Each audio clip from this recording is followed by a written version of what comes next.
the stuff that we're doing today is not that bad. When we get through this, we'll do some stuff and look some stuff up or watch some videos with hockey that y'all might find interesting. Now, the last part of this chapter that we're going to talk about is kites.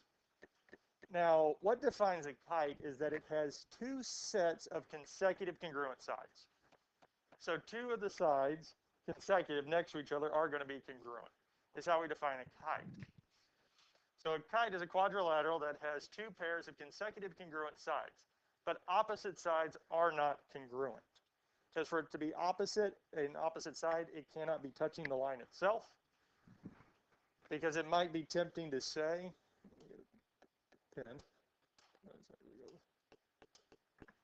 that for this side here, this one's opposite, but because it shares a vertex, we can't necessarily call it the opposite side. Because the opposite side would actually be this one over here, and these here are not going to be congruent. So when we look at this here, and we want to solve for the value of x, well, the opposite sides would be not congruent. Consecutive sides would be congruent. So when we look at this here, that means that 17 in which side would be congruent? It'd have to be 4x plus 1, because 17 and 21 are not the same, so it has to be the other side. That also tells us that 21, okay, so those two would be the same. And we can use that to solve for the value of x. So we can say that 4x plus 1 is equal to what? And we can also say that 6x minus 3 is equal to?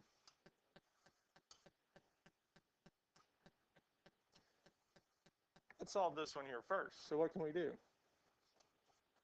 Minus 1 from both sides, which tells us that. Divide by 4.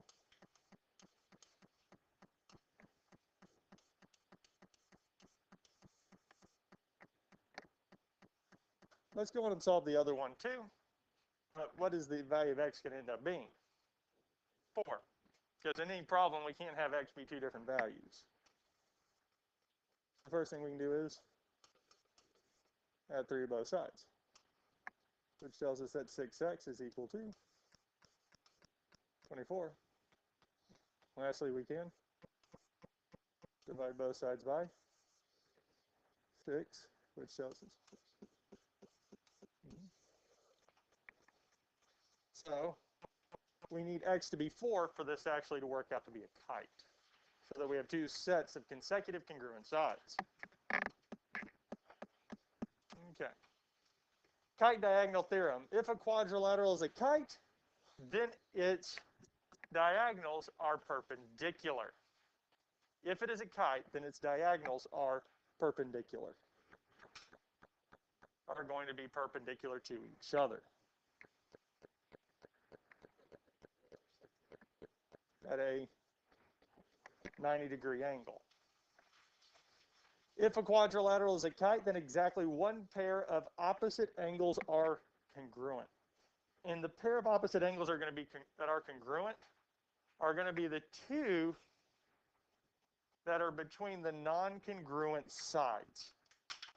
So the angles, the opposite angles between the congruent sides are not going to be congruent.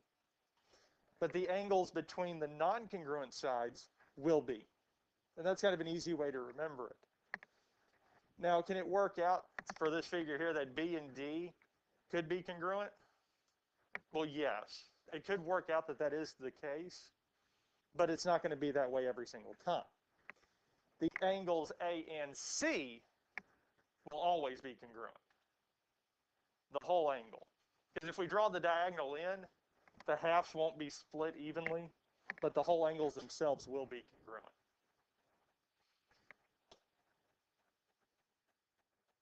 So let's look at this one here.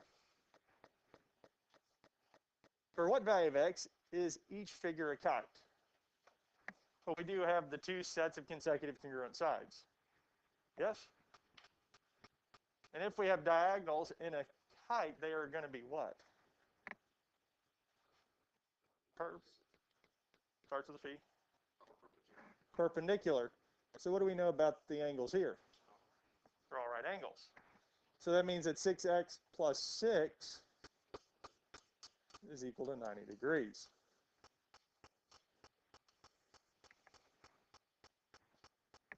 First thing we can do is minus 6 from both sides.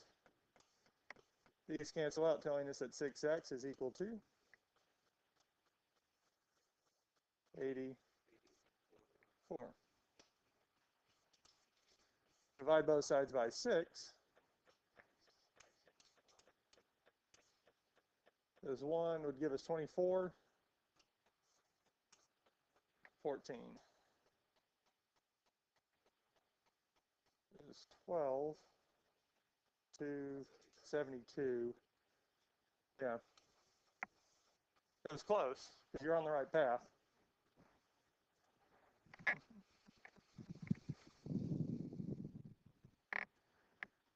Any other questions on this one here?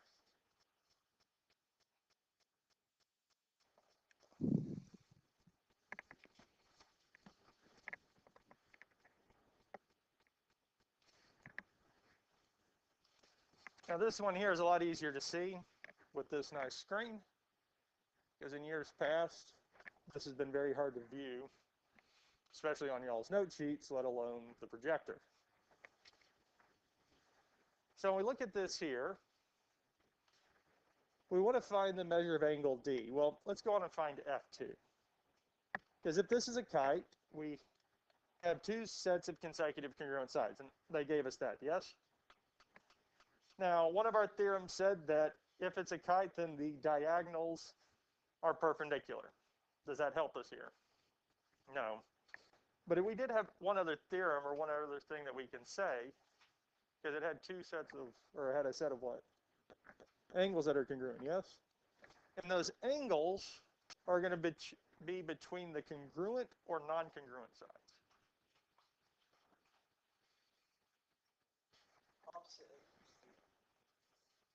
They're going to be between the non-congruent sides. Because the congruent angles will always be between the non-congruent sides. So D and F are going to be, they're going to be congruent, they're going to be the same. Well, do I know what D or F is? No, so I can call this one X, and well, this one would be X as well. They're going to be the same, so I can give them the same variable.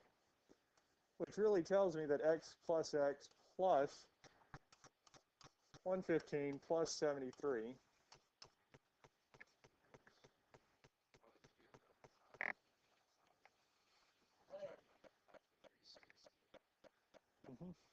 yeah. It wouldn't be 180. As the sum of the interior angles for any four-sided figure is always 360. The sum of the interior angles is 180 when we have how many sides? I mean, more than two. 3, because 3 would be a what? Triangle. Because the sum of the interior angles of a triangle is 3. Quadrilateral is 4, because we're really, each time we add a side, we're adding 180 degrees to it. And we actually can't make a polygon if with two sides. We need 3 at least. So the first thing we can do is add like terms. Well, X plus X is?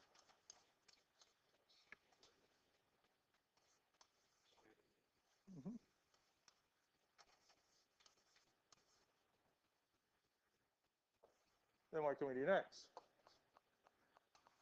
We can subtract 188 from both sides.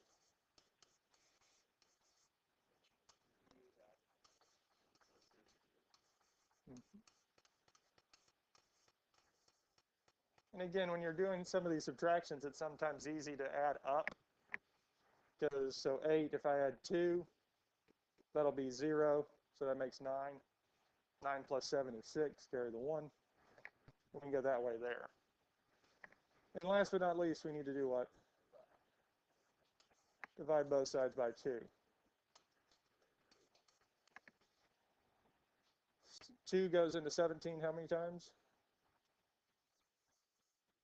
8, because that'd be 16. 17 minus 16 would be 1, 2, this 86. So that tells us that the measure of angle D is 86 degrees. It also tells us the measure of angle F is 86 degrees. And if we added all four of these angles together, they should equal what? 360. So that's another good way to check to make sure you got the right answer. If you're not sure, especially if the angle looks really weird, you get a number that doesn't seem quite right, you can always plug it back in if we just have x, or in this case, since the whole angle was x, we can just add 86, 86, 73, and 115 all together to see if we get 360. If we do, we got the correct answer. If we don't, need to check the work to see where something went a little awry.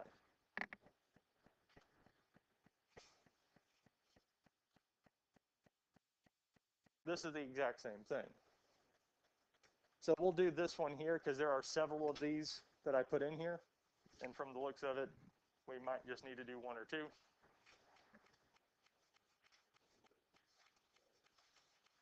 As we would have x plus x, which would give us 2x, plus 101 plus 48 is equal to, exactly, x plus x is 2x, plus,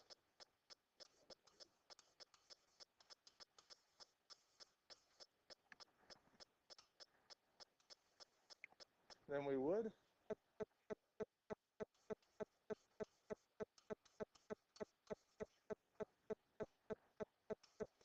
these would cancel, telling us that 2x is equal to,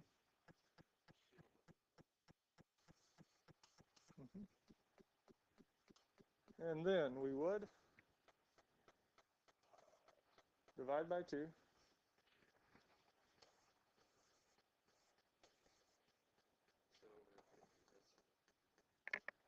Yes. Because we get 1, 0, 105.5.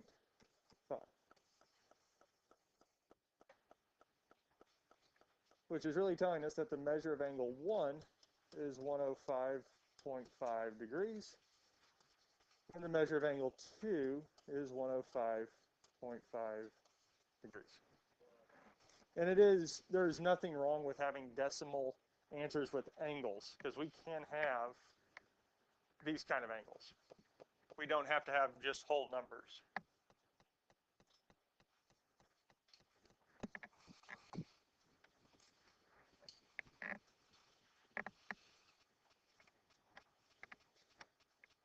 Any other questions on this here?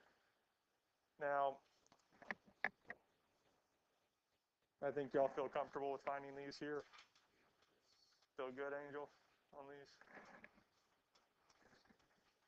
So we'll move on to this one here. Now, before we start this here, this is a tangent, just kind of going a little off what we're talking about, mainly with decimals, because I think y'all have looked at a map or the globe where they talk about, or locations with, they'll have degree, minutes, seconds, or have heard of that. The minutes and seconds is really just another way to write the decimal version of an angle or a degree measure. And we don't go into that here. We'll go into it in the trig class or pre-calculus. Yeah. Okay, let's look at this one here. Now, we want to find the measure of angle 1, 2, and 3.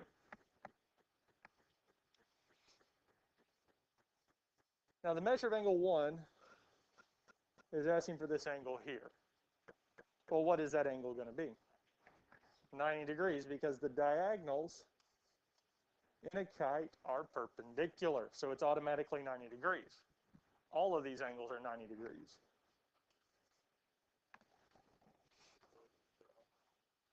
So this one's 90, this one's 90, this one's 90, and so all four of those in the center where those diagonals meet are all going to be 90 degrees.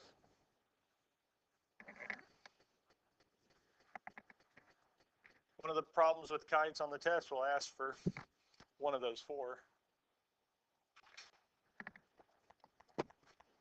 So hopefully you'll be able to get that one right.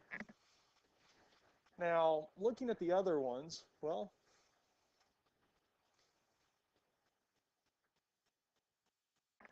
this here is a triangle, yes? So the sum of those three angles is 180 plus x is equal to 180. So we can do 29 plus, not 29, 90 plus 27, 117. Then we can subtract 117 from both sides, telling us x is equal to 3 would give me a 2, and 8 minus 2 is 63 degrees.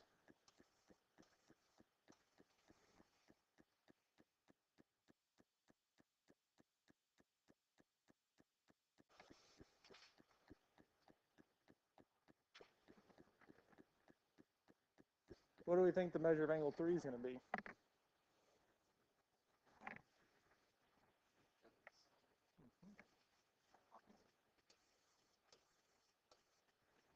It would actually also be 63 degrees. Now, I can actually prove that for us.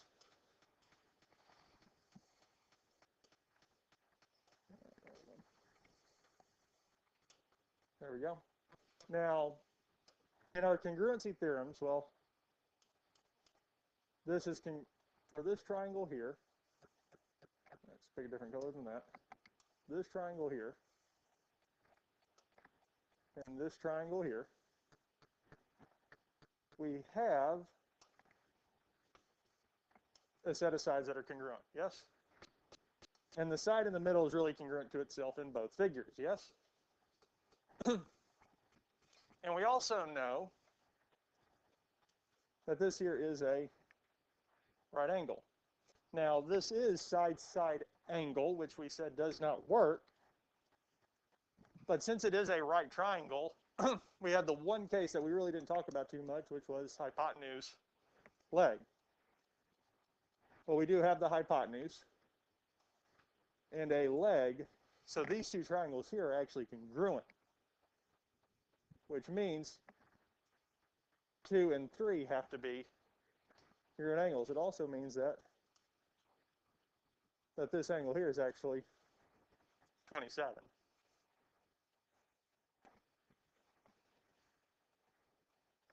And it actually also means that this angle here and this angle here are going to be congruent. Because that's going based off the fact that we know that this whole angle and this whole angle are congruent.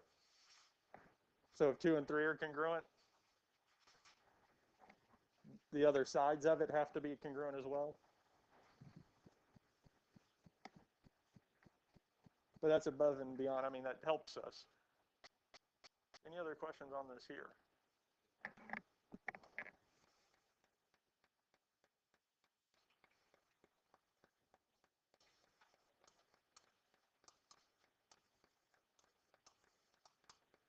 So let's measure of angle 1. 90 degrees, because any of these here are always going to be perpendicular since it's inside the kite, yes?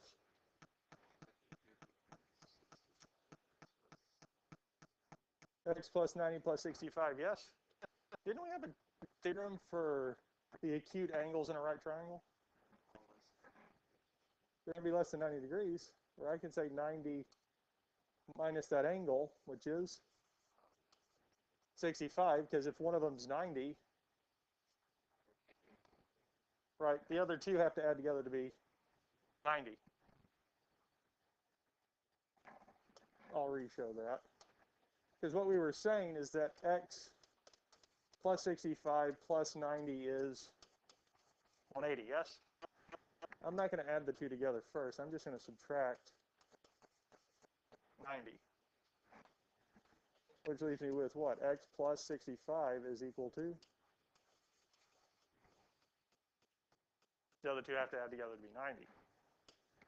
Really, I can just subtract 65 from 90.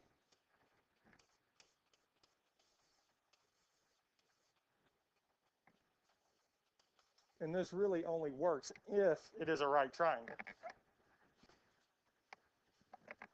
The acute angles of a right triangle add together to be 90.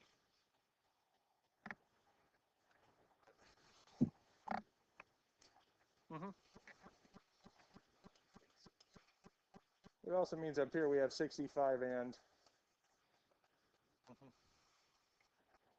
we can't say anything else about the other angles because we don't know what this top angle is, and none of the other angles have any kind of fixed reference to them.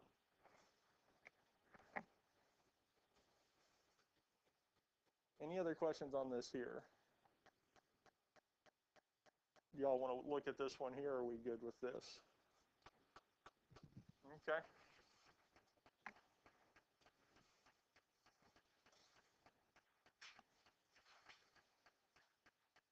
So we've looked at our kites, and we've seen the fact that in a kite, the angles between the non-congruent sides are congruent.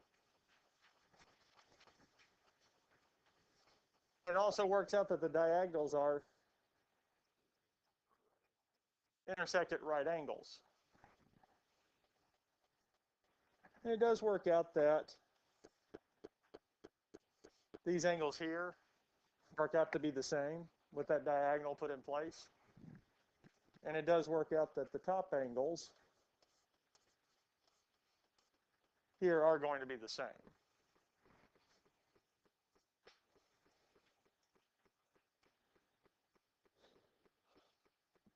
We can also say that these here are really going to be the exact same.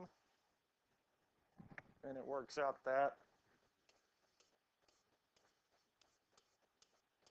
those angles there are going to be the exact same. So it almost bisects those two angles there. And there's a proof that we could go through showing that these two triangles will be congruent from the diagonal going down the dead center by side, side, side.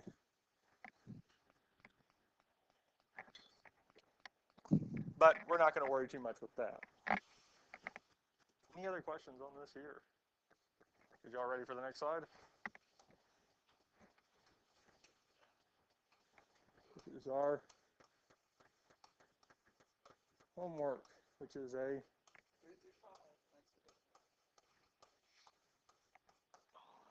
worksheet.